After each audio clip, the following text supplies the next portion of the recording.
To new TV Telugu. భారత 79వ స్వాతంత్ర దినోత్సవాన్ని పురస్కరించుకొని అమెరికాలోని న్యూయార్క్ లోని టైమ్స్ స్క్వేర్ లో ఫెడరేషన్ ఆఫ్ ఇండియన్ అసోసియేషన్ ఆధ్వర్యంలో వార్షిక ఇండియా డే పరేడ్ ఘనంగా జరిగింది. భారతదేశ స్వాతంత్ర దినోత్సవాన్ని జాతీయ ఉత్సవాలుగా జరుపుకునే క్రమంలో ఫెడరేషన్ ఆఫ్ ఇండియన్ అసోసియేషన్స్ ప్రతి ఏటా ఈ పరేడ్ ను నిర్వహిస్తోంది.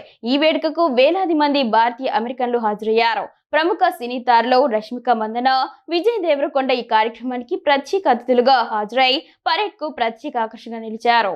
ప్రపంచంలోని అత్యంత ప్రసిద్ధ ప్రదేశాల్లో ఒకటైన టైమ్స్ స్క్వేర్లో మన జాతీయ జెండా ఎగరడం గర్వంగా ఉందని విజయ్ తన సోషల్ మీడియా పోస్టులో పేర్కొన్నారు. అంతేకాకుండా ప్రఖ్యాత ఎంపైర్ స్టేట్ బిల్డింగ్ ను మన జాతీయ జెండాలోని 3 రంగుల దీపాలతో వెలిగించే గౌరవం కూడా తనకు దక్కిందని విజయ్ తెలిపారు. కొన్ని రోజులుగా విజయ్ రష్మిక రిలేషన్లో ఉందంటూ పుకార్లు చక్కర్లు కొడుతున్న విషయం తెలిసిందే. ఈ నేపథ్యంలో విజయ్ రష్మిక తాలూకు న్యూయార్క్ పరేడ్ ఫోటోలు, వీడియోలు ఇప్పుడు మరోసారి నెట్టింట వైరల్ అవుతున్నాయి.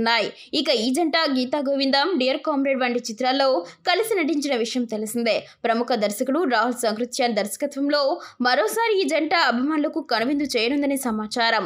పీరియాడిక్ యాక్షన్ థ్రిల్లర్ గా రానున్న ఈ ప్రాజెక్టును ప్రముఖ నిర్మాణ సంస్థ మైత్రి మూవీ మేకర్స్ నిర్మించనుంది.